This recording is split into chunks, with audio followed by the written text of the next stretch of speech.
Hanns Heinz Ewers, Alraune. How can you deny, my dearest, that creatures exist, neither humans nor plants, strange creatures which spring from the perverse pleasures of absurd ideas? You know, my gentle darling, that the law is good, as is that which is strictly normal. The great God is good who created these norms, these rules and stipulations. And good is the man who respects these laws, who treads the paths of humility and patience, following faithfully the path of the God of goodness. But the prince who hates goodness is of another kind. He shatters the laws and the norms. He creates, and this you must understand, against nature. He is evil, he is wicked, and wicked is the man who follows him, for he is a child of Satan. It is evil, evil in the extreme, to interfere with the eternal laws, to tear them with impious hand from their everlasting foundation. The evil one may do this, for Satan helps him. Satan, who is a powerful lord, he creates according to his own proud destiny. He may do such things as shatter the laws, reverse the natural order, and stand it on its head. But let him beware. It is deception and blind illusion that he creates. It rears up and grows into the skies, but ultimately it collapses and buries in its fall the arrogant knave who conceived it. His Excellency Jacob ten Bricken, Doctor of Medicine, Professor and Privy Councillor, created the strange girl against nature. He created her, he alone, even if the thought belonged to another. And this creature, whom they christened and called Mandragora, grew up and lived like a normal human being. What she touched turned to gold, and where she gazed, all senses laughed in exultation. But whomsoever her poisoned breath defiled, his senses screamed in pain, and from the ground on which her dainty feet had trod, there sprang the pale flowers of death. One man struck her dead, the man who first thought her into existence, Frank Braun, the man who stood apart from life. It was not for you, my blonde little sister, that I wrote this book. Your eyes are blue and good, and know nothing of sin. Your days are like the heavy blossoms of blue wisteria, dropping gently upon a soft carpet. Thus my gentle footsteps quietly pass through the sun-dappled arbor of your tender days. It was not for you, my blonde child, the lovely sister of my dream-still days, that I wrote this book. But for you I wrote it, for the wild, sinful sister of my torrid nights. When darkness falls, when the cruel sea devours the lovely radiance of the sun, a quick, poisonous shaft twitches across the waves. This is the first, quick laughter of sin, darting at the timid day's fear of death. And sin rears up above the silent waters, ever higher, and exalts in flaming, ochre, crimson, deep violet colors. And sin breathes through the depth of night, spewing her venomous breath through all the land. You would feel happy in her hot breath. Your eyes widen, and your young breasts rise in insolence. Your nostrils tremble, your clammy hands spread wide. The decent veils of gentle mornings fall, and the serpent rears from the Stygian womb of night. Then, sister, your wild soul rears, rejoicing in vileness, replete with poisons. And from torment and blood, from kisses and degradation, your soul exults and shrieks, through all the heavens and all the hells. Sister of my sins, I wrote this book for you. The princess was asking the professor about his latest experiments. Would she be able to come again and look at the remarkable frogs, the amphibians, and the pretty monkeys? Of course she could come. She should also look at the new breed of roses at his villa in Mellimer, also the new arbor of camellias which the gardener was planting. But the princess found the frogs and monkeys far more interesting than roses and camellias, and so he began to tell her about his experiments in transferring genes and with artificial insemination. He told her that he had just made a pretty little frog with 2 heads and another with 14 eyes on its back. He explained how he cut the genes out of a tadpole and transferred them to another individual, and how the cells merrily developed in the new body and subsequently spawned forth heads and tails, eyes and legs. He told her about his experiments with monkeys, told her that he had 2 long-tailed monkeys whose virginal mother, who was now suckling them, had never seen a male. She found this particularly interesting. She wanted to know all the details, and desired to know everything that he did. He had to translate the terms in Latin and Greek into basic German. and the professor reveled in indecent expressions and gestures. Saliva dripped from the corners of his mouth and dribbled over his heavy, pendulous bottom lip. He enjoyed this game, this babbling coprolalia, savoring lubriciously the sound of indecent expressions. And then, when he had arrived at a particularly repulsive word, he threw in "Your Highness," and enjoyed the prurient tingle of the contrast. But she hung upon his every work, flushed, excited, almost trembling, and drew through every pore this brothel-like atmosphere which cloaked itself in the rarefied aura of scientific discourse. "Do you only fertilize monkeys, Professor?" she asked breathlessly. "No," he replied, "rats and guinea pigs as well. Would you like to be present, Your Highness, when I—" He lowered his voice and almost spoke in a whisper. "Yes," she cried, "yes, this I must see. I would love to. When?" She then added, but her attempt at dignity was not convincing. "For you know, nothing interests me more than medical study. I think I would have been a very good doctor." He looked at her, grinning broadly. "But of course, Your Highness." He then entertained the idea that she would make an even better madame out of brothel. But he had her in his net. He began to talk again about the roses and the camellias in his villa on the Rhine. It was inconvenient for him, and he had only taken it on out of kindness. But the site was excellent, not to mention the view, and perhaps, if Her Highness would deign to visit him, they could— Princess Volkonsky decided immediately, without losing a moment. "But of course, naturally, I could take the villa." She saw Frank Braun go by and called out to him, Mr. Braun, please come over here. Your uncle has promised to show me some of his experiments. Isn't that extraordinarily charming? Have you ever seen any?" "No," Frank Braun replied. "I'm not interested in that kind of thing." He turned to go, but she had him by the sleeve. "Give me a cigarette, and yes, a glass of champagne." She was unhealthily excited, and perspiration purled across her rolls of fat. Her crude senses, whipped up by the old man's shameless descriptions, sought an outlet, and broke in a cascade over the young man. "Tell me, young student," she panted, her great breasts threatening to burst her bodice. "Tell me, do you think that your uncle, with all his knowledge, his scientific experiments, do you think he could artificially create human beings?" She knew perfectly well that he did not do such things, but she felt compelled to carry on the conversation, at any price, and especially with this young and handsome student. Frank Braun burst out laughing, instinctively sensing the direction her thoughts were taking. "But of course, Your Highness," he said quietly. "Certainly. My uncle is experimenting in this very area, and has discovered a new process that is so subtle that the poor woman in question knows nothing about it. Nothing at all, until one fine day she finds that she is pregnant in the 4th or 5th month. But careful when you are with my uncle, Your Highness. Who knows whether or not you—" "For heaven's sake!" the princess screamed. "Yes, that would be disagreeable," he cried, "especially if one had none of the pleasure beforehand." Crash! Something fell from the wall and struck Sophie the maid on the top of her head. She let out a yell and dropped the silver tray with all the coffee cups.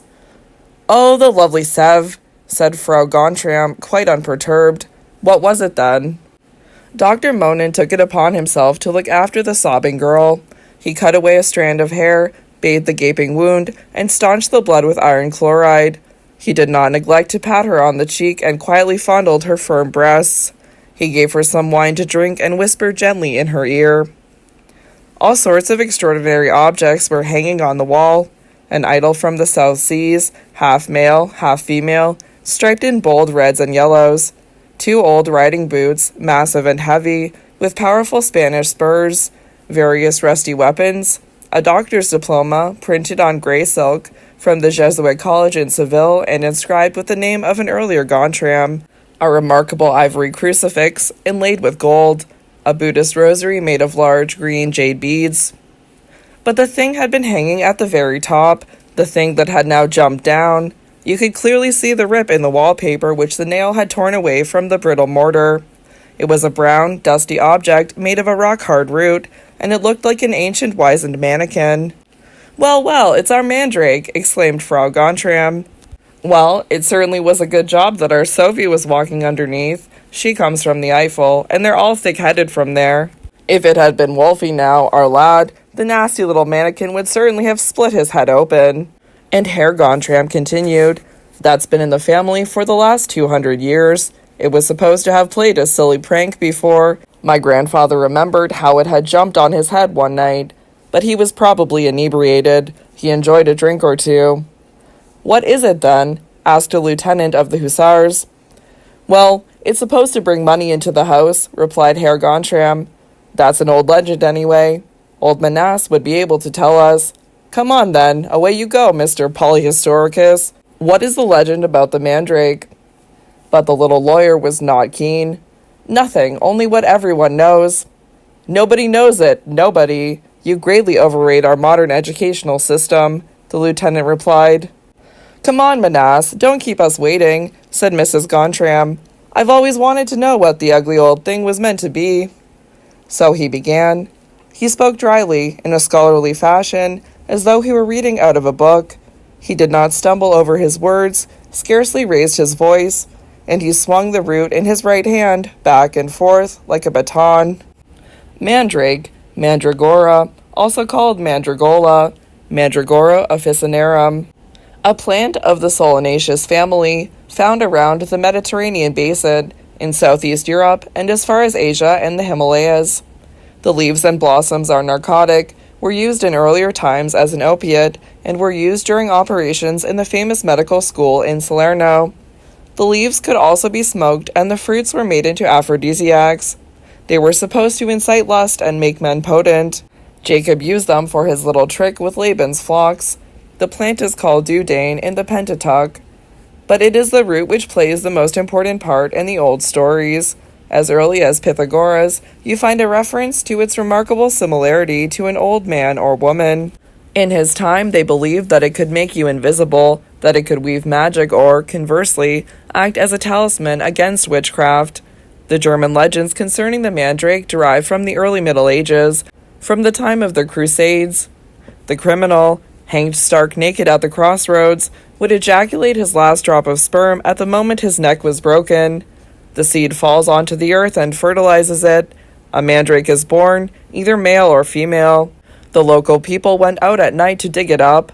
The shovel had to be placed in the earth exactly on the stroke of midnight. But it was wise to block up your ears with wool and wax, because when the mandrake was drawn out of the earth, it would shriek in such a hideous way that you would faint in terror. You can find this referred to in Shakespeare. Then you would take it home and look after it well, give it a little of every meal to eat, and wash it with wine on holy days. It brought you luck in lawsuits, and in war was an amulet against witchcraft and brought good luck into the house. It gave grace to the one who owned it, could tell fortunes, made women lovely and eased their childbearing. But, despite all this, it brought sorrow and torment wherever it was. Other members of the household were dogged by ill fortune, and it drove its owner to greed, lust, and manifold iniquities. It finally destroyed him and drove him to hell. And yet mandrakes were very popular, were often sold and fetched high prices.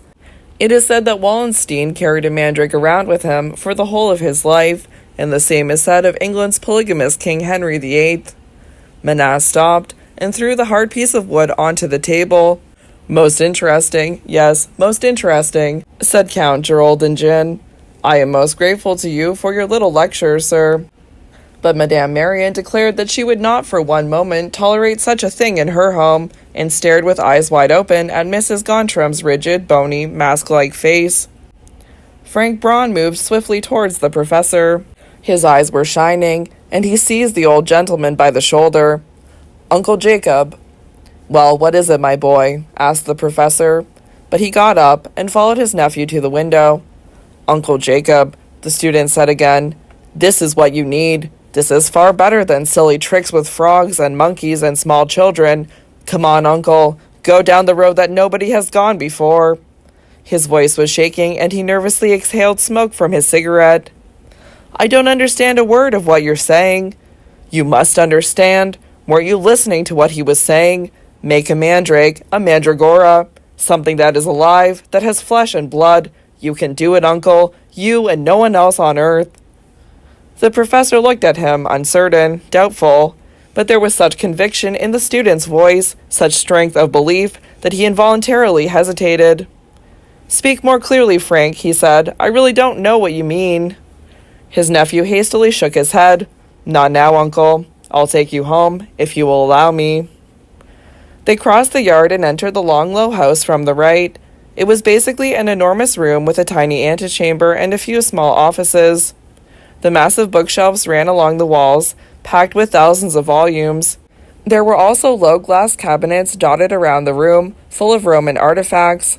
Many a Roman grave had been excavated and robbed of its tenaciously guarded treasures. Thick carpets covered the floors. There was also a few writing desks, armchairs, and sofas. They entered, and the professor threw the mandrake, a gift from the Gontrams, onto the divan. They lit the candles, drew the armchairs together, and sat down. The servant uncorked a dusty bottle. "You may go," said his master, "but do not go to bed yet. The young gentleman will be leaving later, and you must lock up. Now," and he turned to his nephew. Frank Braun drank. He picked up the mannequin and played with it. It was somewhat moist and almost seemed to be supple. "Yes, it's quite recognizable," he murmured. "There are its eyes, look at them, a nose sticking out and a mouth gaping wide. Look, uncle, doesn't it look as though it's grinning? The arms are somewhat stunted, and the legs are joined down to the knees. It's a strange object." He lifted it up and looked at it from all sides. "Look round, Mandrake," he cried. "This is your new home. This is where you belong, in the house of Jacob ten Brinken, and it is better than the Gontram's home. You are old," he continued, 400, perhaps 600 years old or more. They hanged your father because he was a murderer or a horse thief, or had written some scurrilous verse against a great nobleman in armor or a cardinal. It doesn't matter what he did. They called him a criminal then, and they hanged him. And then he squirted his last drop of life out into the earth and produced you, you strange creature. And Mother Earth received in her fruitful womb this parting gift of the criminal, and labored and brought you forth. She, the most gigantic, most powerful one, bore you, an ugly, wretched mannequin. And they dug you out at midnight at the crossroads, shaking with dread, with howling, screaming incantations. And then, when you first saw the light of the moon, you saw your father's body, hanging on the gallows, all brittle bones and rotting fragments of flesh. And they took you with them, those who had strung him up, your father. They grabbed you and dragged you home. You were meant to make them rich, pure gold and young love. They knew well you would also bring torment and desperation, and finally a wretched death. They knew that, but they still dug you up and took you with them. They accepted all this for wealth and love. The professor spoke. "You have a fine way of looking on things, my boy. You are a dreamer." "Yes," said the student. "I am as you are." "Me," laughed the professor. "I fear that my life has run a fairly normal course." But his nephew shook his head. "No, Uncle Jacob, it hasn't. You give normal names to things that other people would call fantastic. Just think about your experiments. For you, they are trivia, paths that might someday lead to a goal. But no normal man would ever have hit upon them. Only a visionary could have done that. And only a wild man, someone in whose veins blood flows which is hot as that of the 10 Brinkens. Only a man like this would dare to do what you must now do." The old man interrupted him, unwillingly, and strangely flattered. "You're raving, Frank, and you don't know whether I've a mind to do this mysterious thing that you are talking about, something about which I haven't the faintest idea." But the student didn't give up. His voice was clear and confident, and every syllable expressed his strength of conviction. "You will do it, uncle. I know you will. And you'll do it because nobody else can, because you're the only person in the world who can do it. Of course, there are other scholars who are doing the same experiments that you began with, who have got just as far as you have, perhaps even further. But they are normal people, dry, desiccated men of science. They would mock me if I came to them with my ideas, laugh me out of court, call me a fool, or they would throw me out on the street because I dared come to them with such notions that they would call indecent, immoral, and reprehensible, ideas that tamper with the divine laws of creation, that cock a snook at nature. But not you, uncle. You wouldn't laugh at me or throw me out of the door. You would be intrigued, as I am intrigued, and that's why you're the only man to do it." "But do what, for God's sake?" The student rose and filled both glasses to the brim. "Let's drink a toast, old magician," he cried. "Let's drink. Let new life flow from old bottles. Long live your child." He clinked glasses with his uncle, emptied his own in one draught, and threw it at the ceiling. It shattered, but the splinters of glass fell silently onto the heavy carpet. Frank brought his chair up closer. "Now listen, uncle, to what I mean. You're doubtless impatient with my long introduction. Don't be angry with me. It only helped me get my thoughts in order, to form them and make them more tangible. What I mean is this. You are going to make a mandragora, a mandrake creature, turning legend into reality. What does it matter whether or not it's superstition, medieval hocus-pocus, or mystical obscurantism from another age? You are going to turn the old lie into something truthful. You will create it, and it will stand there in the clear light of day, tangible for all the world to see, and no stupid little professor will be able to deny it. And now pay attention to how you will make it. You will easily find a criminal. That isn't difficult. And I don't think it matters whether he died on the crossroads or was hanged. We've made progress. The prison yard and the guillotine are much more convenient, and better for your purpose. Thanks to your contacts, you will be able to get hold of that rare liquid which we need, and thereby wrenching new life from death. And what about the earth? Look at the symbolism, uncle. The earth equals fertility. The earth is woman. She nourishes the seed which was given to her womb. She lets it grow, blossom, and carry fruit. So take that which is as fruitful as the earth. Get a woman. But the earth is an eternal whore, serving all and sundry. It is the eternal mother, the ever-available whore for countless millions. Nobody is denied her lustful body. She is there for all to take. All that has life fructifies her teeming womb, and has done for millennia. So, Uncle Jacob, you must take a whore, the most brazen and shameless one you can find, one who was born to be a prostitute, not someone who was forced into the trade by destitution, nor one who was a victim of seduction. No, nobody like that. Get someone who was a harlot before she could walk, one who exults in her shamelessness, for whom it is life itself. That's the one you must choose, and her womb will be as the womb of the earth. You are rich, you will find her. You're no novice in these matters. You can give her a large sum of money, buy her for your experiment, and if she's the right one, why, she'll laugh her head off and press you to her greasy breasts and kiss you to death, because you'll offer her what no man has done before. What happens then? You know better than I do. You will doubtless be able to do with humans what you've been doing with monkeys or guinea pigs. To be prepared, that's the thing. Prepared for the moment when your murderer's head flies cursing into the basket.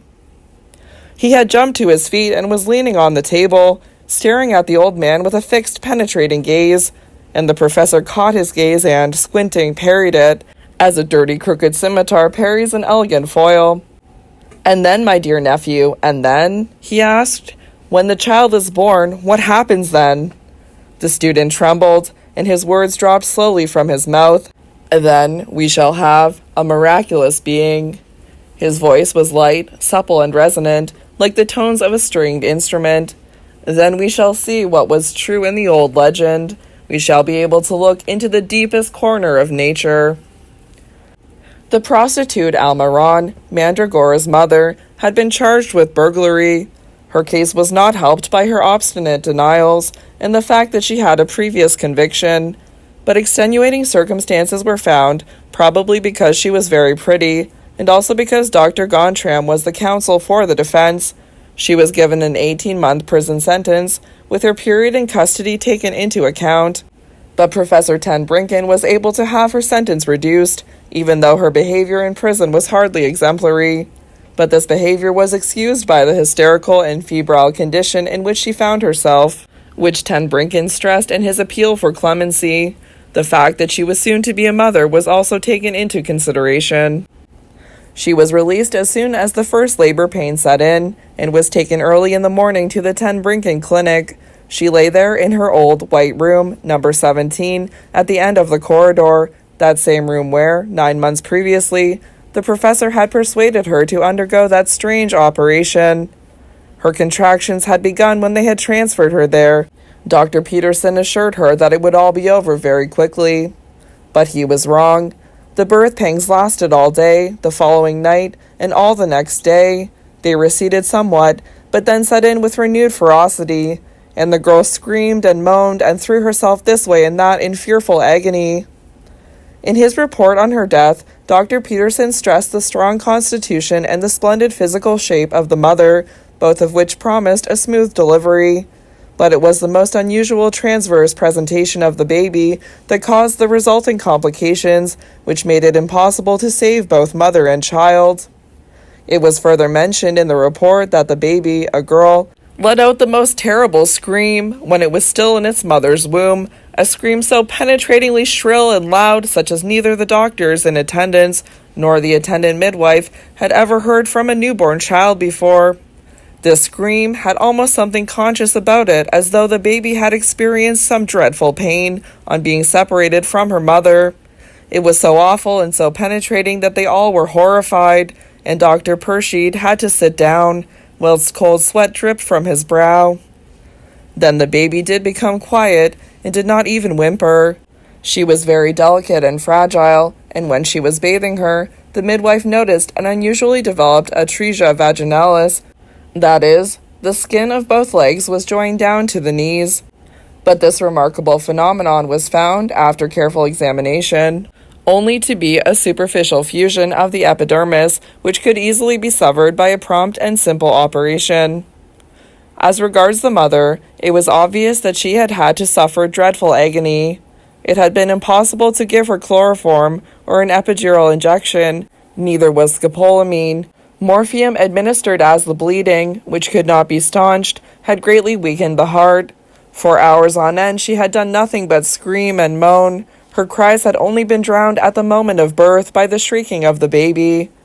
Gradually her moans became quieter, and 2.5 hours later she died without having regained consciousness. The cause of death was given as a ruptured womb and resultant loss of blood. Intermezzo. Sin, my darling. All that is sinful was brought from the deserts by the hot, southerly wind.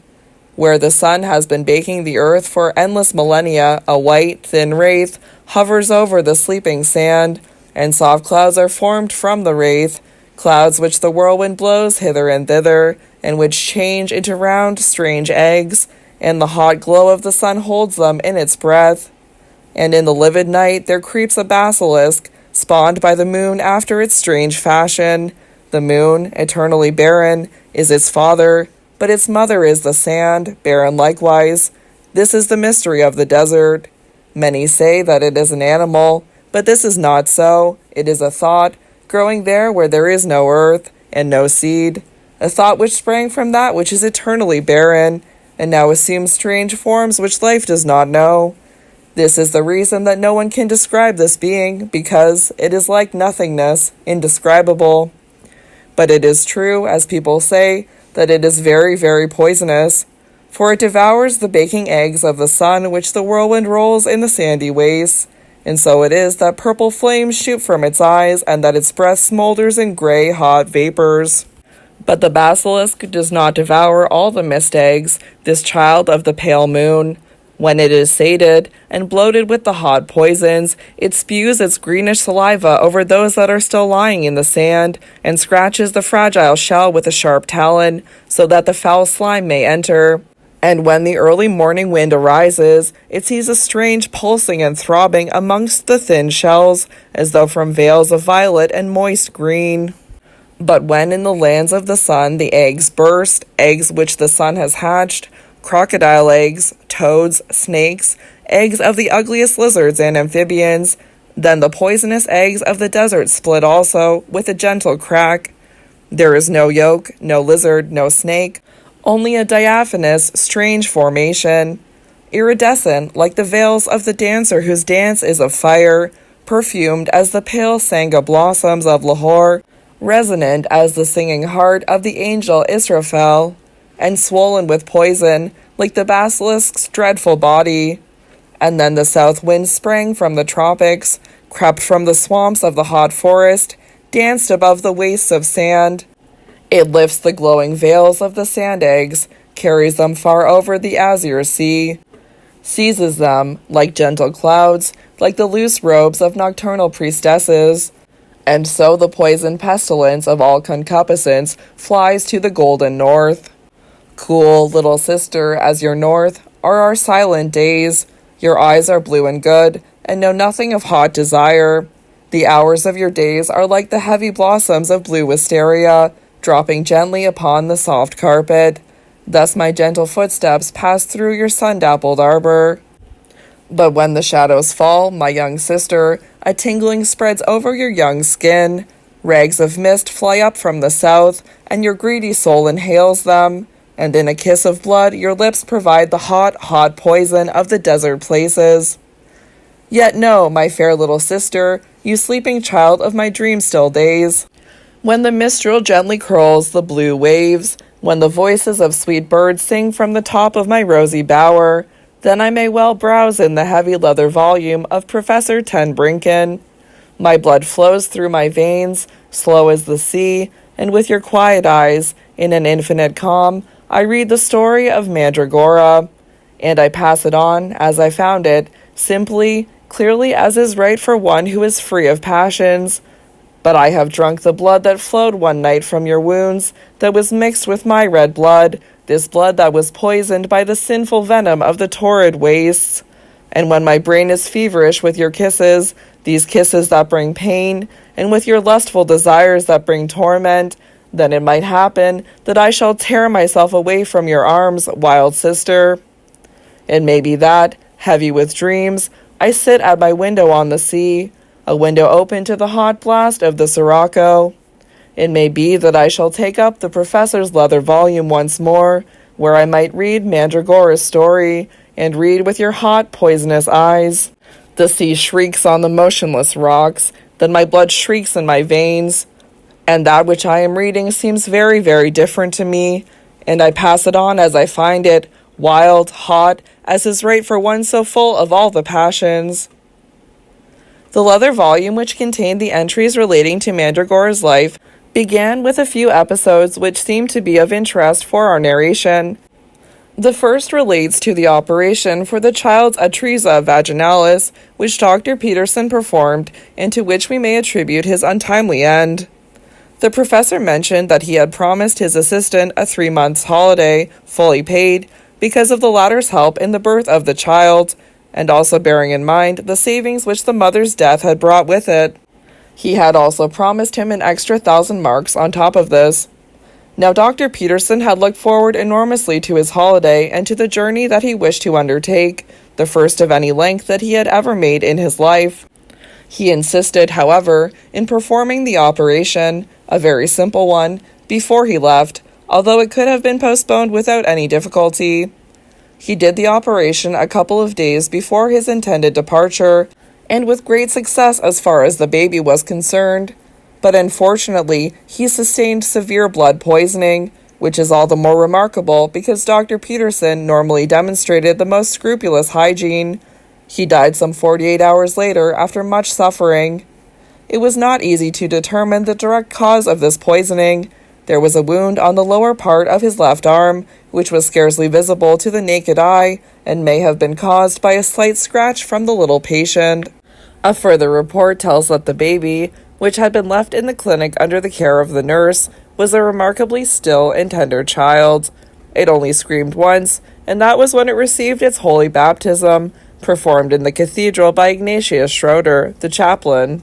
And then it shrieked in such a terrible way that the sister who was carrying her, Princess Volkonsky, and Judge Sebastian Gontram, the godparents, the chaplain, the sexton, and as well as the professor, did not know what to do with her.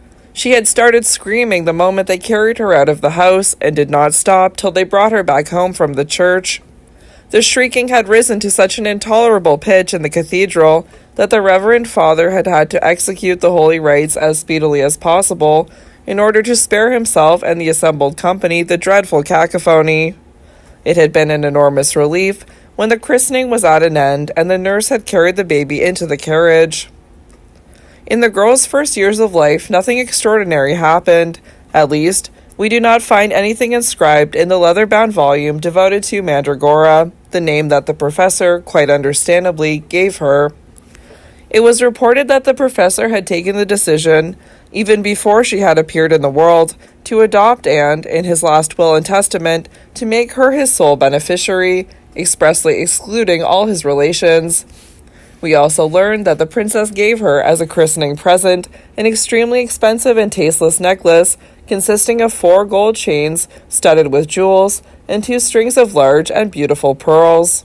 But in the middle, again richly adorned with pearls, was a braid of bright red hair, which the princess had had made of a lock of hair from Mandra's mother, cut out from the unconscious woman at the moment of the girl's conception. The child remained in the clinic for more than 4 years until the professor relinquished it, as well as the other medical practice which he had, anyway, started to neglect. He took Mandra to his village in Leendrick, where the child was to have a companion and playmate who was, actually, nearly 4 years older than she, Wolfson Gontram, the judge's youngest son. During the holidays, the professor watched the little girl closely. He knew the Gontram family well, from the time of their great-grandfather onwards, and knew that they had always loved animals, that this love had been instilled with their mother's milk. However much Mandra might be able to influence the boy, she would, if she really did encourage cruelty to animals, such as sticking red-hot needles into the eyes of a mole, meet a stubborn resistance and be powerless against this inmost feeling of goodness. Yet one day he came across Wolfie one afternoon by the small pond underneath the trumpet tree. He was kneeling on the ground, and a large frog was sitting on a stone in front of him. The boy had pushed a lighted cigarette into its wide mouth, deep down its throat. The frog was inhaling the smoke, deeper and deeper into his gullet, but did not breathe it out. It was growing bigger and bigger. Wolfie kept staring at it, and large tears were running down his cheeks. But when the cigarette had burned away, he lit another one, took the butt from the frog's mouth and, with trembling fingers, inserted the new one. And the frog swelled to a shapeless mass, its great eyes standing on stalks from its head. It was a tough animal, and survived 2.5 cigarettes before it burst. The boy yelled and wailed, his own sufferings, apparently, being worse than that of the creature he had tortured to death. He jumped back, as if to flee into the bushes, looked around, and, when he saw that the fragments of frog were still twitching, he ran back and stamped in desperation on the animal to kill it and put it out of its misery. The professor took him by his ear and first examined his pockets. There were still a few cigarettes, and the boy confessed to having taken them from the writing desk in the library. But he refused point blank to say who it was who had told him that frogs that smoke blow themselves up and finally burst. There was no persuading him, and the thrashing that the gardener administered on the professor's behest was to no avail. Mandra also stubbornly denied everything, even when one of the maids explained that she had seen the girl stealing cigarettes. The two remained adamant. The boy insisted that it was he who had stolen the cigarettes, the girl that she had not done so. Mandra stayed 1 more year in the convent school to which the professor had sent her, when, in the middle of term, she was suddenly sent home. The Sacré-Cœur convent had had an epidemic before. It had been measles. 57 little girls lay in their beds, and only a few, including Mandra, had escaped unharmed. But this time it was far worse. It was typhoid fever. 8 children and 1 nurse died of it. Almost all the other girls were ill. But Mandragora was never more healthy than during this epidemic. She put on weight, flourished, and happily ran through all the sick bays. And as there was nobody to look after her at this time, she ran up and downstairs, sat down on all the cots, and told the children that they would all die tomorrow, and that they would all go to hell. She, Mandragora, would live, and would go to heaven. And she gave all the patients her holy pictures, told the sick girls that they should fervently pray to the Madonna and the Holy Heart of Jesus, but it would do no good in the end, for they would all burn and be roasted evermore. It was indeed remarkable how well she could illustrate such agonies. Sometimes, when she was in a good mood, she was tolerant. She then spoke of 100,000 years in purgatory. But that was bad enough for the fragile nerves of the pious little invalids. The doctor threw Mandra out of the room with his own hands, and the nurses, convinced that she alone had brought the disease into the convent, sent her packing. When Mandragora finished her schooling and returned to the villa by the Rhine, a villa dedicated to Saint Nepomuk, Professor Ten Brinken was 76 years old. But this was only according to the calendar. No weakness, nor the slightest disability gave evidence of his age. He felt snug and warm in his old village, a village soon to be swallowed up by the creeping fingers of the town, and hung like a bloated spider in the web of his machinations, which spread its filaments in all directions. And he felt a frisson at the thought of Mandra's homecoming, and waited for her as for a welcome plaything, for his moods, and also as a merry bait to lure many a stupid fly or moth into his net. Mandra arrived, and she did not seem any different to the old man than she had been as a child. He studied her for a long time as she was sitting in the library and found nothing to remind him of her father or her mother. This young girl was small and dainty, slim, narrow-chested, and scarcely developed. Her figure and her quick, rather jerky movements were those of a boy. A doll, you might have thought, but the head was certainly not that of a doll. Her cheekbones were prominent, and her lips, thin and pale, were pursed above her little teeth. But her hair was thick and abundant, not red like her mother's, but richly chestnut in color. Like Mrs. Josepha Gontram's, thought the professor, and it amused him to think that this was a memento of the house where the idea of creating the girl had emerged. He squinted across at her as she sat silently before him, scrutinizing her critically as though she were a picture, and seeking other reminiscences. Yes, her eyes. They were open wide beneath the insolent thin lines of her brows, which contrasted with her narrow, smooth forehead. They could be bold and scornful, yet also soft and dreamy, grass green and hard as steel, like the eyes of Frank Braun, his nephew. The professor thrust forward his thick bottom lip. This discovery did not please him particularly. But then he shrugged his shoulders. Why shouldn't the boy who thought it all up not have some part of her? It was little enough, and Frank Braun was paying dearly for it, all the millions that this girl would take from him. "You have bright eyes," he said. She simply nodded. He went on, "You have beautiful hair. Wolfie's mother had hair like that." Then Mandra said, "I shall cut it off." The professor answered her in a peremptory fashion, "You will do no such thing, do you hear?" But when she came down to supper, her long hair had gone. She looked like a page boy, her curls circling her boyish head. "What have you done to your hair?" he snapped.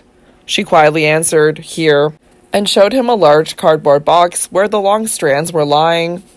"But why did you cut it off? Because I forbade it? Out of defiance?" Mandra smiled. "Not at all. I would have done it anyway." He stared at her, and his old skin experienced a gentle tingling. All sorts of memories came flooding back, lascivious memories of pubescent boys and girls. She there, Mandra, was both male and female. Damp spittle oozed from his pendulous lips and moistened the black Havana. He peered across at her, lustful, full of trembling desire. And at that moment he understood why it was that men were attracted to these slim little creatures. Like fish that swim to the bait and don't see the hook. But he saw the sharp hook very clearly, and knew how to avoid it and still enjoy the sweet morsel. On February 2nd, the sleighs and automobiles drove out to the Vintage Hotel for society's most splendid carnival ball. Royalty was present, accompanied by anyone in the town who possessed a uniform, be it military or of the student fraternities with their caps and sashes. The academic circles were represented, as was the legal profession. There were civil servants, counselors, and anyone who had money, businessmen and industrialists. Judge Gontram was sitting at the table reserved for eminent guests. He knew the wine cellar well and was able to obtain the best vintages. Princess Volkonsky was there with her daughter, the Countess Figuera-Yebrantes, and Frida Gontram, Wolfie's sister, who had been visiting the princess that winter. Then there was the lawyer Maness, a few lecturers and scholars as well as officers, and our Professor Ten Brinken, who was accompanying his little daughter to her first ball. Mandra appeared as Mademoiselle du Mappin in the costume of a young gallant a la Beardsley. She had previously torn open all the wardrobes in the Ten Brinken villa and rummaged through old chests and boxes until she finally discovered piles of Belgian lace dating from a long time ago. The tears of poor seamstresses, crouched in dark cellars, clung without doubt to these edgings and borders, as they did to all the beautiful lace worn by society belles, but much fresher tears moistened Mandragora's cheeky costume. Those of the dressmaker who had been constantly scolded for not having grasped what the dress was supposed to mean, the hairdresser who did not understand the hairstyle and couldn't do chi-chis, and the little maid whom she pricked with long needles during dressing.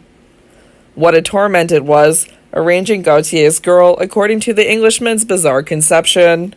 But when it was finished, when the moody lad in his high-heeled shoes and dainty little dagger strutted through the room, there was no eye that did not follow him greedily, neither young nor old, neither man nor woman. The Chevalier du Mappin shared his success with Rosalind.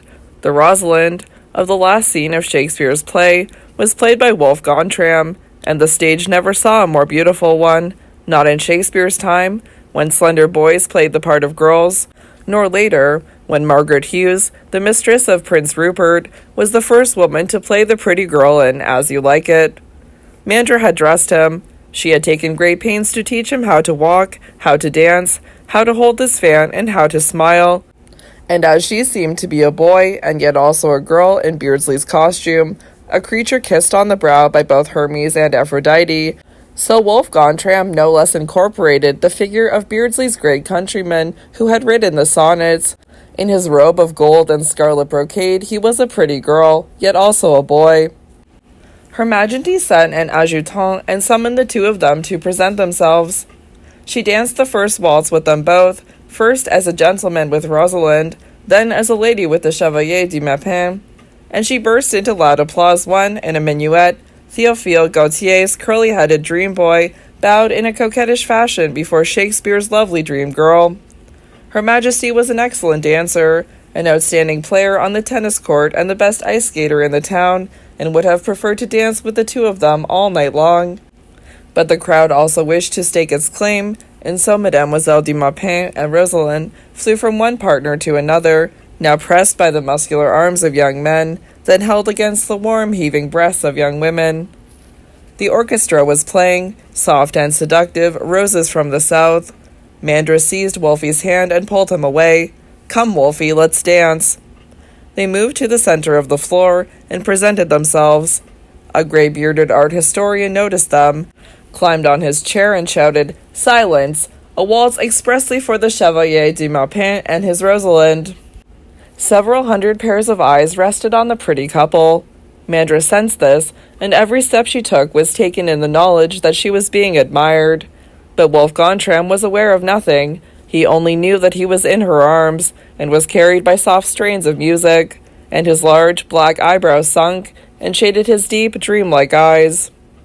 The Chevalier du Mappin led, surely, confidently, like a slim page who has known the smooth dance floor since his cradle. His head was bent slightly forwards, his left hand held Rosalind with 2 fingers, and at the same time the golden pommel of his sword, which he pushed downwards so that its point thrust upwards the lacy tail of his coat. His powdered locks swayed like little silver snakes, his lips were parted in a smile which revealed his sparkling teeth, and Rosalind obeyed the gentle pressure. Her train of red and gold swept across the floor, and her figure rose above it like a lovely blossom. Her head was bent backwards, and the white ostrich feathers hung heavily from her hat. She swayed beneath the garland of roses, rapt, transported, remote from all that existed, round and round and round the room. The guests pushed their way to the edge of the floor, and those who could not see climbed onto tables and chairs in breathless admiration. "I congratulate you, Your Excellency," murmured Princess Volkonsky, and the professor answered, "Thank you, Your Highness. It appears that all our efforts were not quite in vain." The waltz ceased, and Mandra led Wolf through the cheering crowd and the deluge of roses into the corner of the room. She noticed a small door which led onto the balcony, half concealed by a heavy curtain. "Ah, that's good," she said. "Come, Wolfie." She drew back the curtain, turned the key, and placed her hand on the doorknob. But suddenly she felt 5 coarse fingers on her arm. "What are you up to?" asked a grating voice. She turned and noticed the lawyer, Manas, in his black costume. "What are you going out there for?" She shook off his ugly hand. "What's it to do with you?" she answered. "We're only going for a breath of fresh air."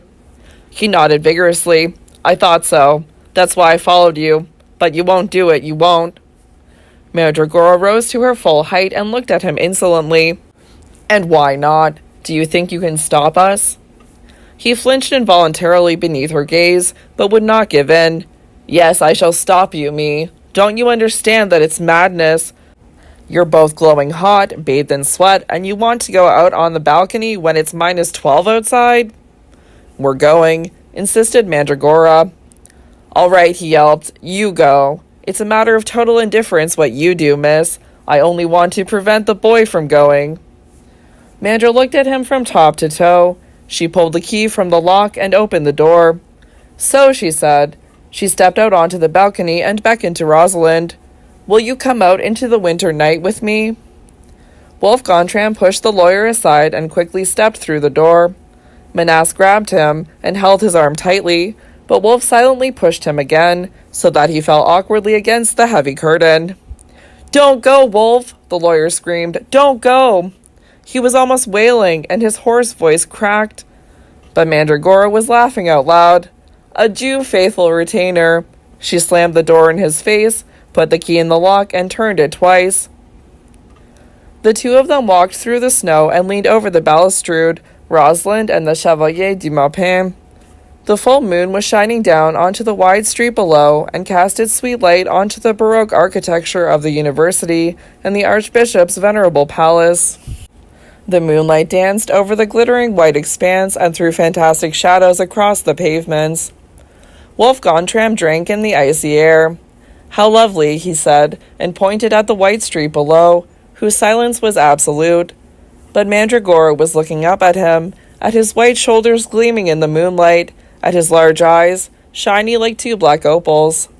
You are lovely, she said. You are far more beautiful than the moonlight. Then he loosened his grip on the stone balustrade, seized her, and embraced her. Mandra, he cried, Mandra. She tolerated this for one moment, then tore herself free and struck him lightly on the hand. No, she laughed. No, you are Rosalind, and I am the boy, so I shall pay court to you. She looked round, seized a chair from the corner, dragged it forwards, and beat the snow from it with her sword. Come sit here, my lovely lady. You are unfortunately too tall for me. So, that's right, we're the same height now. She bowed daintily and sat down on one knee. Rosalind, she fluted, Rosalind, may a wandering knight steal a kiss? Mandra, he began, but she jumped up and put her hand across his mouth. You must say sir, she cried. So, may I steal a kiss, Rosalind? Yes, sir, he stammered. Then she stepped behind him and took his head in both hands, and she began trembling, one after another. First your ears, she laughed, the right and the left, and both cheeks, and the silly nose. I've kissed that often enough. And finally, take care, Rosalind, your beautiful mouth. She bent forwards and thrust her curly head across his shoulder, under the wide hat. But then she started back. No, pretty maiden, put your hands modestly in your lap. He laid his trembling hands upon his knees and closed his eyes. And so she kissed him, long and passionately. But her little teeth finally sought his lips and quickly bit him, so that heavy drops of blood fell into the snow. Then she tore herself away and stood before him, gazing wide-eyed at the moon. She shivered, and her slender limbs were trembling. I'm freezing, she whispered, and lifted first one foot, then the other. The stupid snow has got everywhere into my lace slippers. She took off a shoe and beat the snow out of it. Put on my shoes, he cried. They are bigger and warmer. He quickly pulled them off and let her slip into them. Is that better? Yes, she laughed. Much better. I shall give you another kiss for this, Rosalind. And she kissed him again, and bit him again, and both of them laughed as the moon shone on the red drops on the white snow. Do you love me, Wolf Gontram? She asked. And he replied, I think of you always, constantly. She paused for a moment and then continued, If I wanted you to, would you throw yourself from this balcony? Yes, he replied. And from the roof? He nodded. And from the cathedral spire?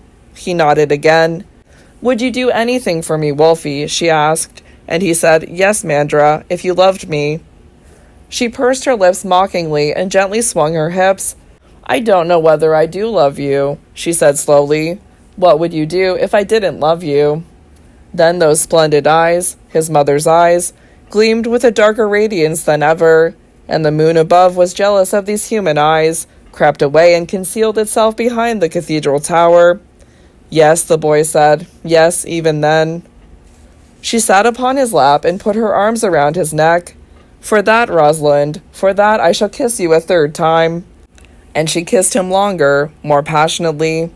But they could no longer see the dark drops in the glittering snow as the disgruntled moon had hidden its silver torch. Come, she whispered. Come, we must be going. They changed their shoes, beat the snow from their clothes, and unlocked the door, slipping quietly back into the room from behind the curtain. The lamps threw their harsh light upon them, and the air, hot and stuffy, enveloped them. Wolf Gontram staggered when he let go of the curtain and quickly pressed both hands to his breast. She noticed it. Wolfie? She asked. He said, It's all right, only a stitch. It's past.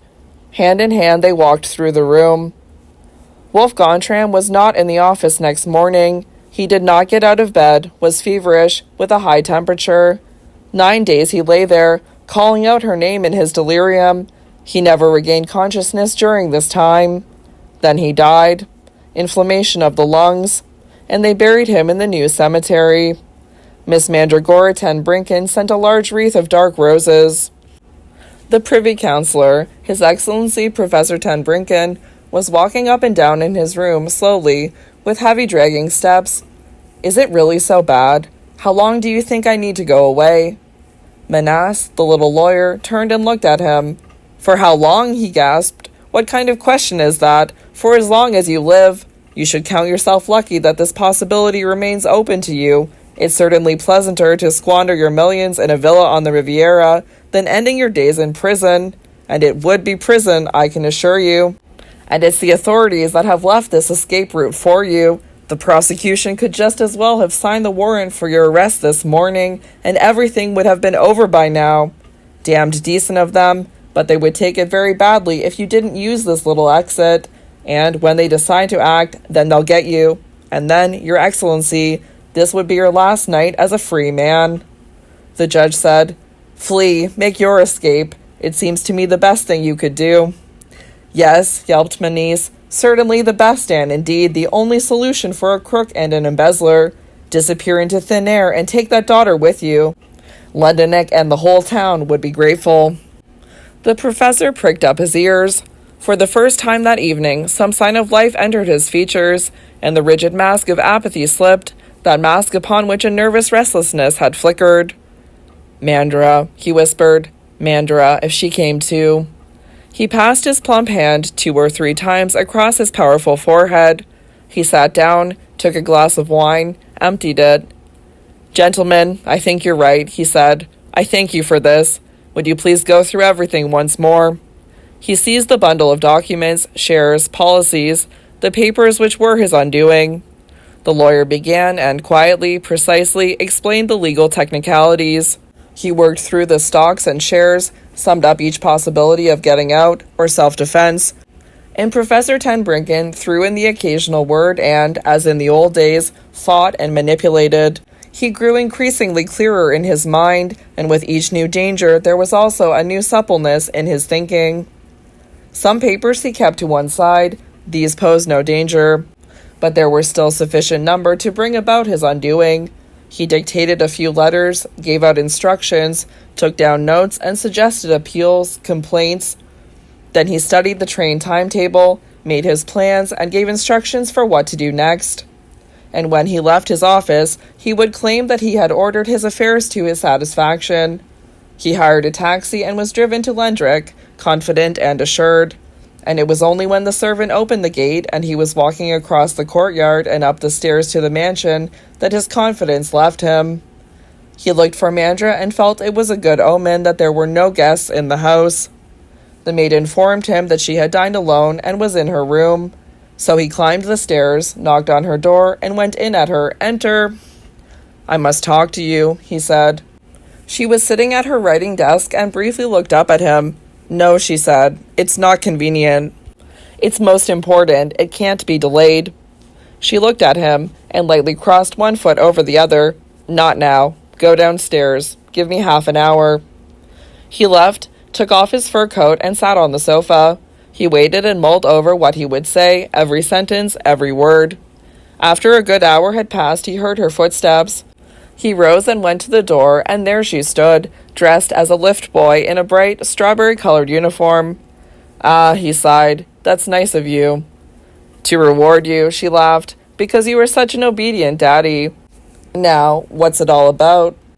The professor concealed nothing of his affairs, the malpractice, neglect, the dubious transactions.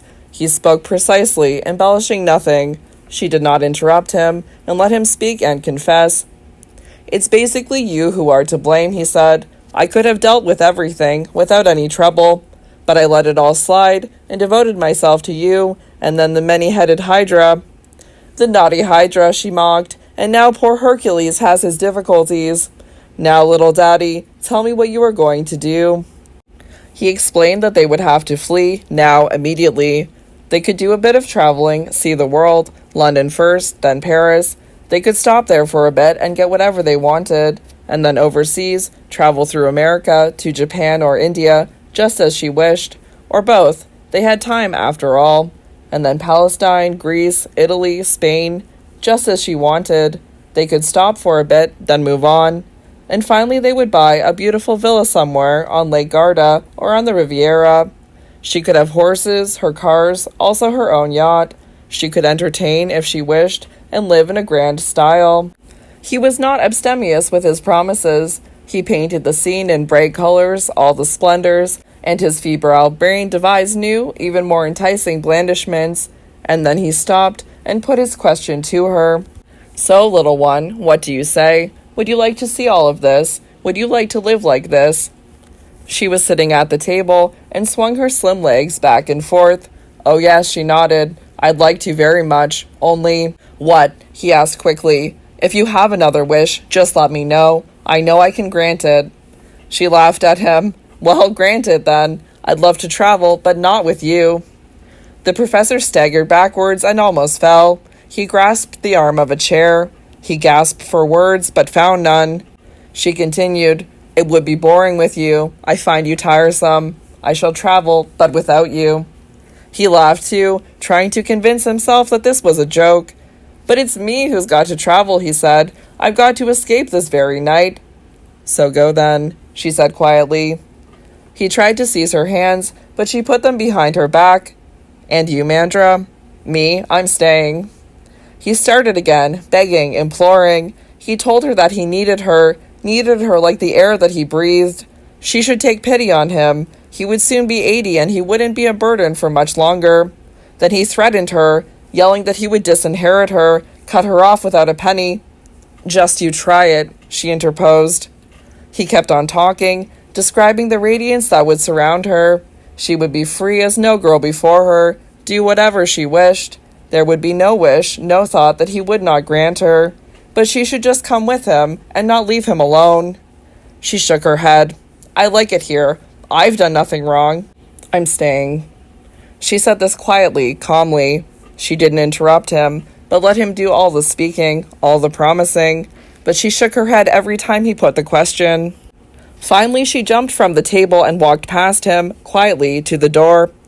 "It's late," she said, "and I'm tired. Good night, Daddy, and bon voyage." He stood in her way and made his last attempt. He insisted that he was her father, and spoke of filial duty, like a vicar. She burst out laughing. "That I might enter the kingdom of heaven." She was standing next to the sofa and sat astride the armrest. "How do you like my leg?" she asked suddenly. And she thrust a slim leg upwards, towards him, and swung it back and forth. He gazed at it, and forgot everything, the flight, the danger. He saw nothing, experienced nothing, except this slim, boyish leg, strawberry red, that was swinging up and down before his eyes. "I'm a good girl," she fluted, "a very good girl who gives her silly daddy so much pleasure. Kiss my leg, Daddy. Stroke my pretty leg, Daddy." He fell heavily to his knees, seized the red leg, and grasped with trembling fingers the thigh and the plump calf. He pressed his moist lips against the red cloth, and licked it for a long time with a quivering tongue. Then, quickly and lightly, she jumped from the sofa, tweaked him by the ear, and tapped him lightly on the cheek. "Well, Daddy," she cooed, "haven't I done my filial duty nicely? Good night, have a good trip, and don't let them catch you. It's supposed to be rather nasty in prison. And don't forget to send a pretty postcard." She reached the door before he could rise. She made a bow, correct and stiff as a boy, and saluted with her right hand to her cap. "A great honor, Your Excellency," she called. "And don't make too much noise with your packing. It might disturb my sleep." He staggered after her and saw her run quickly up the stairs. He heard her open the door, then it snapped shut and the key was turned twice in the lock. He wanted to reach her and laid his hand on the banister, but he sensed that she would not open, despite his pleading. This door would remain shut in his face, even if he stood all night in front of it, till dawn, till the police arrived to take him away. He stood stock still. He listened, and could hear her footsteps above him, going back and forth across the floor. Then all was silent. He crept out of the house and walked bareheaded through the heavy rain, across the courtyard to the library. He entered, looked for matches, and lit a couple of candles on his writing desk. He collapsed heavily into an armchair. "Who is she?" he whispered. "What is she? What a creature." He opened the old mahogany desk, drew open a drawer, and took out the leather volume, staring at her initials on the cover. The game was finished. He knew this well enough, and he had lost. He had no more cards left. It had been his game. He had dealt the cards. He had held all the trumps, but he had lost the game. He smiled grimly. Now he would have to pay the bill. Pay? Oh yes. And in which currency? He looked at the clock. It was past midnight. They would come with a warrant for his arrest, no later than 7. He had 6 hours left. They would be very polite, very considerate. They would take him to prison in his own car. And then the trial would begin. That would not be so bad. He could defend himself for months and make difficulties for his opponents every inch of the way. But finally, in the main hearing, he would collapse. Manas was correct. And finally, prison. Or flight. But alone? All on his own? Without her? He felt hatred for her now, but he also knew that he could think about nothing but her. He would rush about the world endlessly, aimlessly, hearing nothing, seeing nothing but her warbling voice, her red, swinging leg. He would die of hunger, either out there or in prison, whichever. This leg, this sweet, slim, boyish leg, how could he live without it? The game was lost, and he had to pay the cost. So he would pay it now, tonight, and be in nobody's debt. He would pay it with what remained, his life. And then he felt that it was a worthless tribute, and that he would be cheating his partners at the end. The thought cheered him, and he brooded on the chance of giving one final kick. That would finally give some satisfaction. He took his will from the writing desk, the will which had made Mandra his sole beneficiary. He read it through, then tore it carefully into tiny pieces. "I must make a new one," he whispered. "But for whom?" He took out a sheet of paper and dipped his pen in the ink. There was his sister, and there was her son, his nephew, Frank Braun. He paused. Him? Had he not brought this gift into his house, this strange creature who was now destroying him? He, like the others, he should strike him more than Mandragora. "You will be tempting God," the young man had said. "You will ask him a question, one so insolent that he must reply." Oh yes, and now he had his answer. But if he were inextricably lost, perished, so the boy must share his fate also, he, Frank Braun, who gave him the idea in the first place. He had a very sharp weapon, his little daughter Mandra, and she would bring Frank Braun to the place that he was in now. He pondered, shook his head slowly, and grinned in the certain knowledge of having gained his last triumph. And he wrote his will without a pause in quick, ugly writing. Mandra remained his legal heir, she alone, but he left a legacy to his sister and one to his nephew. The latter was also to be his executor and guardian to the girl until she came of age. So Frank Braun would have to come to be close to her and breathe the sultry perfume of her lips, and he would go the same way as all the others, as he had done. He laughed out loud. He then added a codicil making the university a beneficiary if Mandra should die without issue, thus excluding his nephew. He signed the document, then dated it. And then he took up the leather volume, read it, added the details, and scrupulously brought it up to date. He finished with a final address to his nephew, dripping with venom. "Try your luck," he wrote. "Pity I won't be there when it's your turn. I would like to have seen it." He carefully blotted the wet ink, closed the volume, and carefully placed it in the drawer, alongside other mementos. He went across to the curtain and loosened the silk braid. With a long pair of scissors, he cut a piece off and threw it into the drawer. "Mascotte," he laughed. "C'est porte-bonheur pour la maison." He moved along the walls, climbed onto a chair and, with considerable effort, removed a massive iron crucifix from its heavy hook. He laid it carefully on the divan. "Sorry to have to move you," he grimaced, "but it's only for a short time, for a couple of hours. You shall have a worthy deputy." He knotted the silk braid and threw it over the hook. He tugged at it to make sure it was firmly attached, and then he climbed back on the chair again. The police found him early next morning. The chair had fallen over, but the dead man was still touching it with the tip of one of his feet. It seemed as if he had regretted his deed and had tried to save himself at the very last minute. His right eye was wide open, staring at the door, and his thick blue tongue was hanging out of his mouth. He looked very ugly. Intermezzo. And perhaps, my blonde little sister, perhaps the silver bells of your quiet days now send forth the gentle tones of sleeping sins. Now the golden laburnum casts its poisonous yellow where the pale snow of the acacias is lying, and the hot clematis shows its deep blue where the pious branches of wisteria sound peace to all.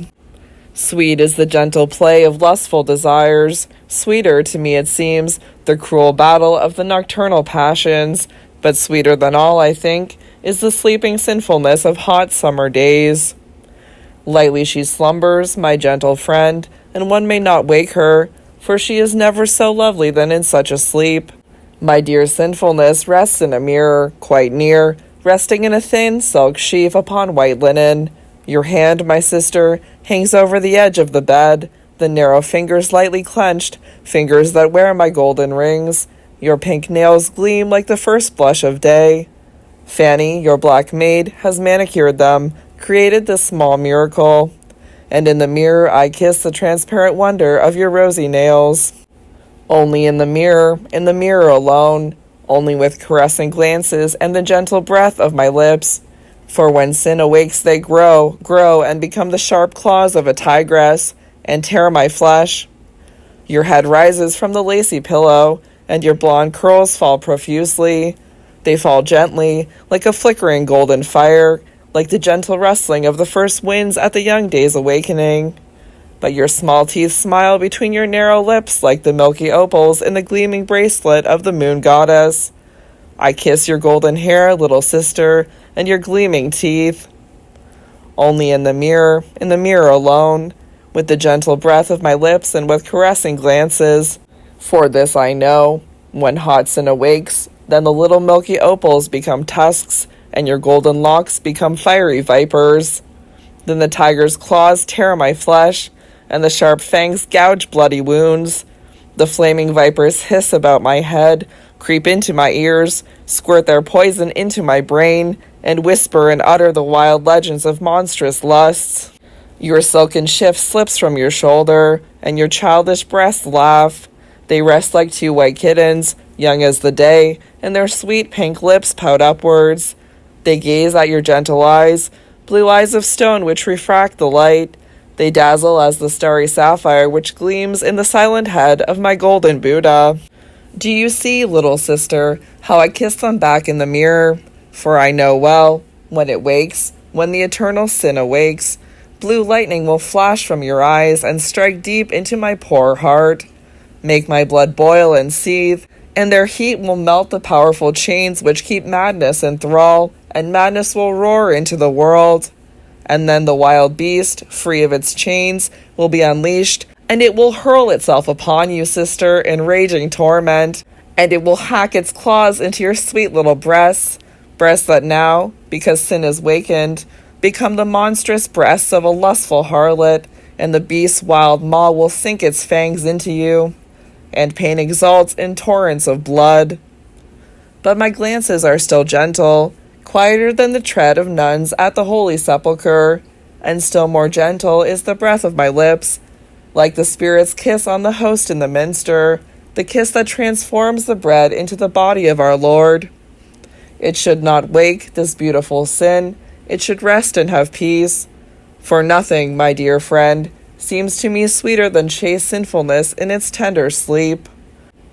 Frank Braun had returned to his native land, to his home, from somewhere or other, from one of his fruitless journeys, from Kashmir or the Bolivian Chaco, from the West Indies perhaps, where he had played at being a revolutionary in preposterous republics, or from the South Seas, where he had dreamed strange dreams with the slender daughters of dying people.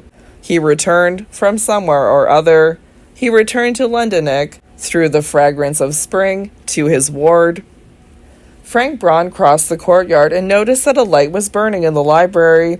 He entered and Mandra was sitting on the couch. "Are you here, dearest coz?" he greeted her flippantly. "Up so late?" She said nothing, but beckoned him to sit down. He sat opposite her and waited, but she was silent, and he did not press her. At last she spoke. "I wanted to speak to you." He nodded, but still she was silent. So it was he who made the first move. "You've been reading the leather volume?" "Yes," she said, and breathed deeply. "So I'm just a joke that you made once, Frank Braun." "A joke?" he asked. "More of an idea, if you wish." "So, an idea," she said. "What difference does a word make? What's the difference between a joke and an amusing idea? And it's certainly amusing, I would have thought." She burst out laughing. "But I'm not waiting for you for that reason. I want to know something else.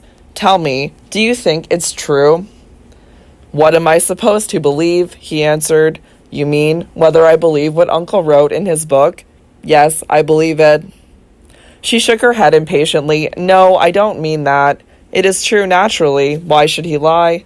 I want to know if you believe, as your uncle did, that I am different from other people, that I'm, a mandrake, and mandragora, as my name suggests." "How can I answer such a question?" "Ask a physiologist. He will doubtless tell you that you are a human being like everyone else in the world, even if your entrance was rather unusual.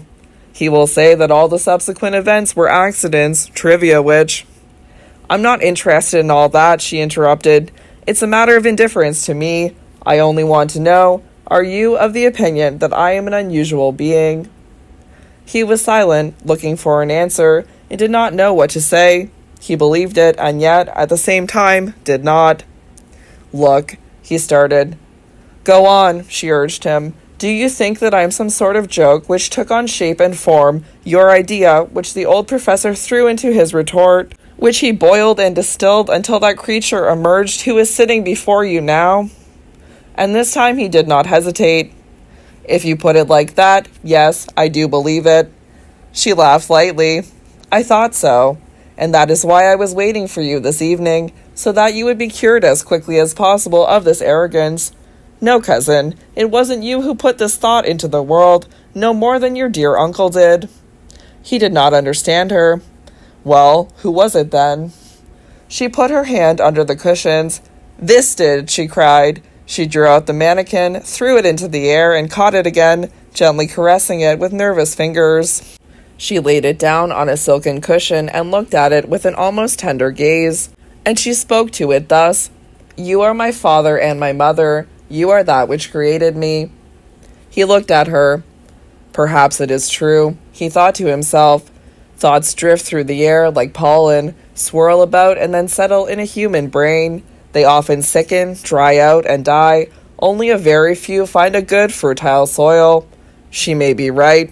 My brain was always a richly fertilized nursery for all sorts of craziness. And it seemed to him to be a matter of indifference whether it was he who had thrown the seed into the world or had been the fruitful earth which had received it. She slowly rose, still holding the ugly mannequin in her hand. "I wanted to say something else to you, to thank you for showing me the leather volume, and for not having burned it." "What is it?" he asked. "Shall I kiss you? I know how to kiss. I want to kiss you." "Be careful," he said. "I'll kiss you too." She did not avert her gaze. "Yes," she said. Then she smiled. "Sit down, you're rather too tall for me." "No," he cried gaily, "not like that." He walked across to the broad divan, stretched himself out on it, and laid his head on the cushions, closing his eyes. "Now come, Mandra," he called. She came closer and knelt down before him. She paused, looked at him, then threw herself upon him, seized his head and pressed her lips on his. He did not embrace her, did not move his arms, but clenched his fingers into a fist. He felt her tongue and the gentle bites of her teeth. "More," he whispered, "more." Red mist swirled before his eyes.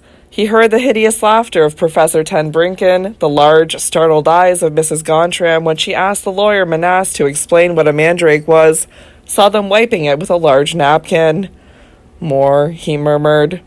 And she, Mandragora, saw her mother, with red hair as fire, with large snow-white breasts shot through with small blue veins, and the execution of her father as the professor had described it in his book, and the hour in which the old man had created her, and the moment when the doctor brought her into the world. "Kiss me," he gasped, "kiss me." He drank in her kisses, drank the hot blood of his lips which her teeth had torn, and he knowingly, willfully, intoxicated himself, as though he were drinking foaming wine, or the drugs of the Orient. Then, "Stop!" he cried suddenly, "stop! You don't know what you're doing!" Then she pushed her curls ever closer across his brow, and her kisses grew wilder and more violent. The clear thoughts of day lay shattered, and now dreams were born, and a red sea of blood rose and burst. Wild maenads waved the thyrsus rod, and the holy ecstasy of Dionysus foamed and churned. "Kiss me!" he screamed. But she let go, and her arms dropped to her sides. He opened his eyes and stared at her. "Kiss me," he repeated softly. Her eyes were dulled, and she was panting. She slowly shook her head. Then he jumped up. "So, I shall kiss you," he cried. He lifted her in his arms and threw the struggling girl onto the divan. He knelt where she had been kneeling. "Close your eyes," he whispered, and he bent over her. His kisses were good, tender and cosseting as the play of harps in a summer night. Wild, too, rough and harsh as a tempest over northern seas. Glowing as the fiery breath of Etna's mouth, tearing and devouring as the maelstrom's vortex. "It's going under," she felt. "Everything is going under." Then the fires roared forth, and the hot flames shot upwards into the skies. The torches blazed, the altars ignited, and with bloody jaws the wolf burst through the sanctuary. She held him tight and pressed herself hard against his breast. "I'm burning," she shrieked, "I'm burning." Then he tore the clothes from her body. The sun was already high when she awoke. She saw that she was naked, but did not cover herself. She turned her head and saw him sitting upright next to her, as naked as she was. "Are you leaving today?" she asked. "Do you want me to go?" he retorted. "Stay," she whispered, "stay." Early, when the young sun rose, he left the room in his dressing gown. He went into the garden and walked along the path past the trellis work, entering the rose garden, where he cut Bulle de Neige, Empress Victoria Augusta, Madame Karl Drusky, and Merville de Lyon. He turned left where the larches were standing and the noble firs. Mandra was sitting on the edge of the pond. She was wearing her black silk gown and was throwing breadcrumbs to the goldfish. As he approached, she plaited a wreath of pale roses and quickly, skillfully crowned her curls with it. She cast aside her gown and sat there in her lacy shift, her bare feet paddling in the cool water. They scarcely spoke, but she was trembling when his fingers lightly touched her neck and his breath caressed her cheeks. She slowly removed her shift and placed it upon the bronze water nymph at her side. On the marble edges of the pool, 6 naiads were sitting, pouring water from the urn and the amphora, squirting it in a thin jet from their breasts. All sorts of creatures were crawling around them, lobsters and crayfish, tortoises, fish, water snakes and reptiles. And in the middle, Triton was blowing his horn, and around him the denizens of the deep were snorting water from bloated lips into the air. "Come, my friend," she said. They climbed into the water. It was very cool, and he shivered. His lips became blue, and goose pimples crept up his arms. He had to swim briskly, to kick and beat the water in order to warm his blood and adapt himself to the unfamiliar temperature. But she noticed nothing. She was in her element and laughing at him, swimming around like a little frog.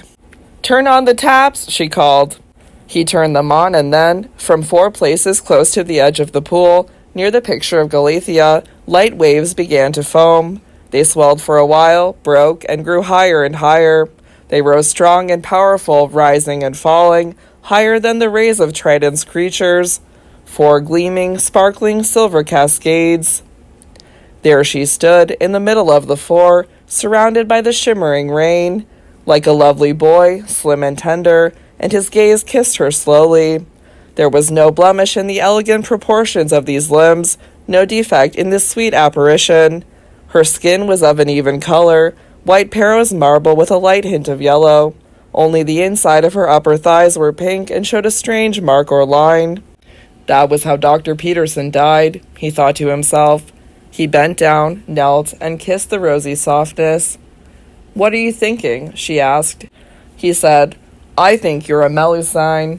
Look at the mermaids round us. They've got no legs, only a long, scaly fish's tail. They have no souls, these nixies, but it is said that they can still love a human being sometimes. A poor fisherman or a knight-errant. They can love him so much that they leave the cool waters and step onto the land. Then they go to an old witch or a wizard, and he brews up an evil mixture which they must drink, and he takes a sharp knife and begins to cut right in the middle of the fish tail.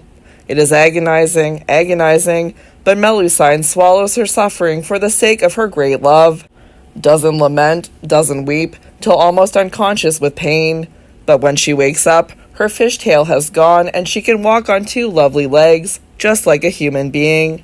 But you can still see the marks that the old wizard made." "But she still remains a nymph," she asked, "even with her human legs? And can the wizard give her a soul?" "No," he said, "he can't do that. But there's something else that people said about nixies." "What?" she asked. And he continued, "Melusine only has her magic powers as long as she's untouched, but when she drowns in love's kisses, when she loses her maidenhood in the knight's embrace, then she loses her powers. She can't find treasure anymore, and can't bring the gold from the depths of the Rhine, but that black sorrow which haunts her also avoids her threshold. She is like a human being from now on." "I wish it were so," she whispered. She tore the white wreath from her hair and swam to the sea gods and tritons, the mermaids and naiads. She threw the blossoming roses into their lap. "Take them, sisters, take them," she laughed. "I'm a human being." A massive 4-poster bed stood in Mandra's bedroom, on low, ornate supports. At the foot end there were 2 columns holding bowls with golden flames. The sides of the bed were decorated with carvings. Hercules spinning for Omphalos, Perseus kissing Andromeda, Vulcan catching Mars, and Venus in his net. There were also carvings of branches and tendrils, doves, and winged boys. He saw Mandra sitting on a chair at the head of the bed with a heavy pair of pincers in her hand. "What are you doing?" he asked. She laughed. "Just wait, I'll soon be finished." She knocked and carefully pulled the golden Cupid who hovered over her head with bow and arrow. She pulled out one nail, then another, and twisted and turned the little god until he was free. She seized him, jumped down, and placed him on the cupboard. She took out the mandrake root, climbed back with him onto the chair, and fastened him with wire to the head of the bed. She descended and looked critically at her work. "How do you like him?" she asked. "What's he supposed to be doing there?" "He belongs there," she answered. "I don't like that golden Cupid. That's too common. I want to have Galeotto, my mannequin." "What did you call it?" "Galeotto," she replied. "Was it not he who brought us together? Now let him hang there, and keep watch through the nights." They lay naked under the scarlet pyrrhus. Their bodies, which had been fused during hot midday hours, fell apart. Their caresses lay broken and trampled, their embraces, their tender words, like the flowers and the gentle grasses across which the storm of their passion had passed. Dead lay the fiery brand, consumed by its own tearing teeth, and from the ashes there grew a cruel, steely hatred. They looked at each other, and saw that they were deadly enemies. The long red line on her thighs repulsed him. and the saliva ran in his mouth as though he had drunk the bitter poison of her lips, and the small wounds which her teeth and her nails had inflicted burned, throbbed, swelled. She will poison me, he thought, just as she killed Dr. Peterson. Her green eyes laughed at him, mocking, spiteful, insolent. He closed his eyes, drew his lips together, and clenched his fingers tightly. But she stood up, turned and kicked him with her foot, casually, scornfully. He jumped to his feet and stood before her, and their glances crossed. Not a word was uttered, but she curled her lip and raised her arm. She spat at him and struck him in the face. And he threw himself upon her, shook her, seized her hair, and whirled her around. He hurled her to the ground, beat her, kicked her, seized her by the throat. She defended herself bravely. Her nails flayed his face, her teeth bit into his arm, his breast, and in blood and saliva their lips sought each other and found and took in an agony of lust. He then seized her and hurled her yards from him, so that she sank to the ground unconscious. He staggered for a few paces, then fell and stared into the blue sky with neither wish nor will, and listened to the pounding in his temples, until his eyelids dropped. When he awoke, she was kneeling at his feet, drying his blood with her hair. She had torn her shift into long strips and was skillfully bandaging him. "Let us go, beloved," she said. "The dusk is falling." The midday sun was blazing down, and they were sitting on the edge of the pool, paddling their feet in the water. "Go to my room," she said, "and on my bedside table you will find a hook on the left side." "No," he replied, "you shouldn't go fishing. What have the goldfish done to you?" "Do it," she commanded. He rose and walked towards the villa. He entered her room, found the hook, and looked at it critically. Then he smiled, satisfied. Well, she won't catch a great deal with that, he thought. But then he stopped, and deep furrows wrinkled his brow. Not a great deal. She'd catch goldfish if she threw a meat hook in. His gaze fell on the bed, with the mannequin fixed on top. He threw the hook into the corner and in a moment of decision seized the chair and placed it by the bed. He climbed up and, with a quick jerk, he wrenched the mandrake free. He gathered some paper together, put it in the grate, lit it, and placed the mandrake on it. He sat down and gazed at the flames, but they only consumed the paper and scarcely scorched the mannequin. It seemed to be laughing at him, as if its ugly face were becoming a mask, the grinning countenance of Uncle Jacob. And now he could hear, all round him, this greasy laughter. He leapt to his feet, took his knife from the table, and opened its sharp blade, pulling the mandrake from the fire. The wood of the root was hard and immensely tough.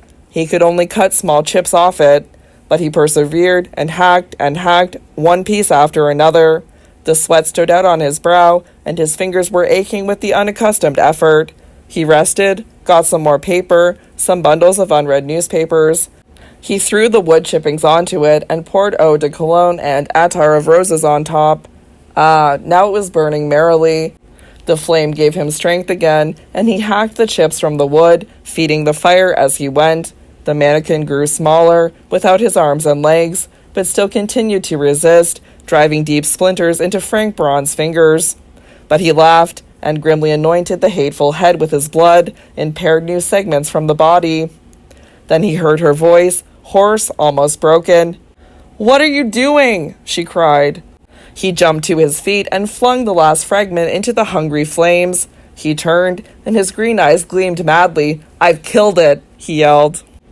It's me, she groaned, pressing her hands to her heart. "It hurts," she whispered, "it hurts."